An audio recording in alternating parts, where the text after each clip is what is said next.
थांनाय 3/10/2021 अक्ट'आव गसाइगावआव गासै हारिनि खौरांगिरिफोरजों लोगोसे गसाइगाव बर' प्रेस क्लाब दानानै लानाय जादोंमोन। दिनै फुंनि 9 रिंगायाव आसाम बिधान सभानि मानिनां एमएलए मुस्रि जिरन बसुमतारीनि आखाइजों गसाइगाव बर' प्रेस क्लाबनि लग'खौ बेखेवनाय जायो। लोगोसे डक्टर अजित बर' साहित्य एकाडेमि मान बान्था मोनगिरि बिथांनि दैदेननायाव समायखिरा लानाय हाबाफारिया जाफुंनानै थाङो। बे हाबाफारियाव गुबुन गुबुन समाज सिबियारि, Gossaigaon press club, Shrirampur press club आरो पुलिसनि मावथि लोगोसे बानजायगिरिफोरा नुजाफैनानै हाबाफारिखौ जाफुंहोफैदों। लोगोसे गसाइगाव बर' प्रेस क्लाबआ फैबाय थानाय दिनाव गासै समाजनि हारि सुबुंफोरजों गोरोबनानै मावलांगोन होननानै फोरमायदों नेहाथारि फुंखा बरगयारी बिथाङा।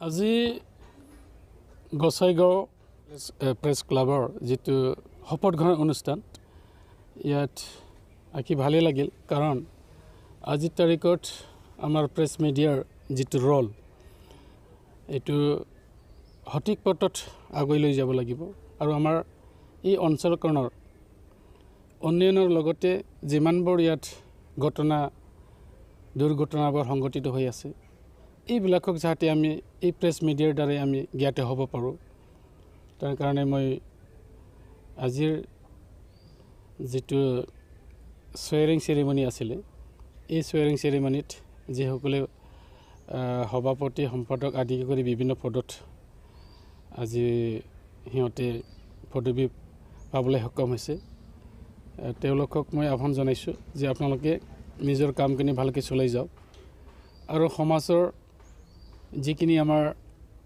কৰণীয় কাম এইটো মিডিয়াৰ যোগেদি আপোনালোকে হাইলাইট কৰক। তেতিয়া আমাৰ মানুহবিলাকে বুজি পাব যে আমাৰ অকল গসাইগাঁও সমষ্টিৰ নহয়, গোটেই অসম তথা ভাৰতবৰ্ষ আৰু সাৰা বিশ্বৰ যিবিলাক আমাৰ খবৰ এইবিলাক যাতে আমি মিডিয়াৰ থ্ৰুতে পাব পাৰোঁ, তাৰ কাৰণে মই এক্টিভ হ'বলৈ কাৰণেও আহ্বান জনাইছোঁ। কাৰণ আমি চবেই জানো যে মিডিয়া যিটো প্ৰেছ মিডিয়া এইটো হ'ল আমাৰ ভাৰতবৰ্ষৰ স্ৰোতস্তম্ভ।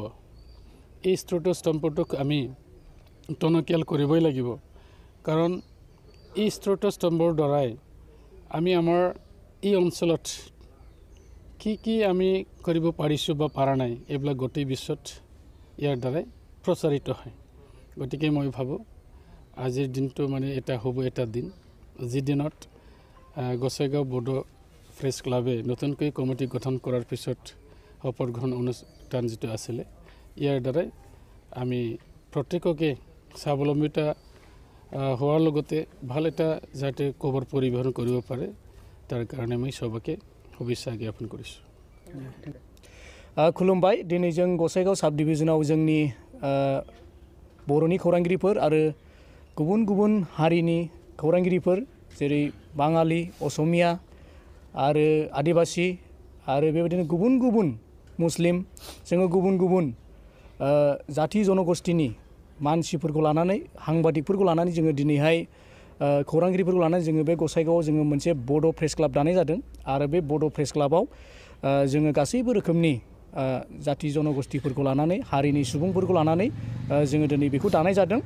लोगोसे जोंना दिनैहाय बे दिनैनि 10 डिसेम्बर 2021आव जोंहा समायखिरा लानाय हाबाफारि जानानै थांबाय।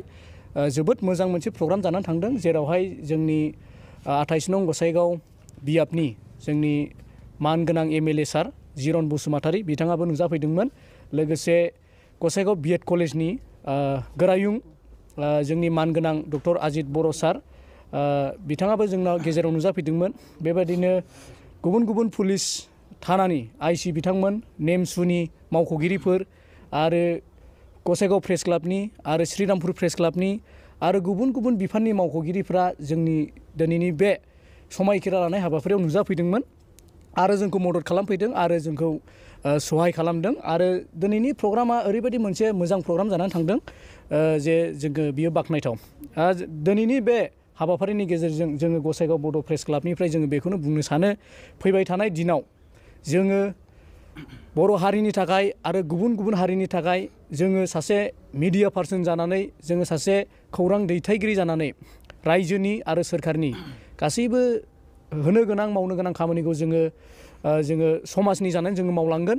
बेयाव जोङो रावबो जाथि जनगोष्ठी बा हारि होननानै जोङो दुसिनाय जानाय नङा। मानोना जोङो सासे समाज सिबियारि जानायखाय जोङो बयखौबो समानै नायनानै जोंनि बर'नि खौरांनि गेजेरजोंनो जोङो गासैखौबो जोंनि बे बिटिआर ओनसोलाव थानाय जोंनि जे आरो गसाइगाव साब डिभिजनाव थानाय हानायखिनिखौ जोङो समाज सेबा खालामलांनो नाजागोन।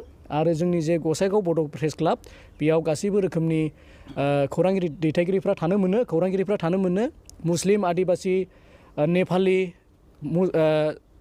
गुबुन गुबुन रोखोमनि गासैबो रोखोमनि जाथि जनगोष्ठीनि मानसिफ्रा हारिनि मानसिफ्रा बेयाव थानो मोनो। बेयावहाय जोङो बड' प्रेस क्लाब होननानै बड'ल' थानाय नङा, नाथाय जोङो बयबो गोरोबलायनानै जोङो फैबाय थानाय समाव जोङो मावलांगोन। एसेनोसै।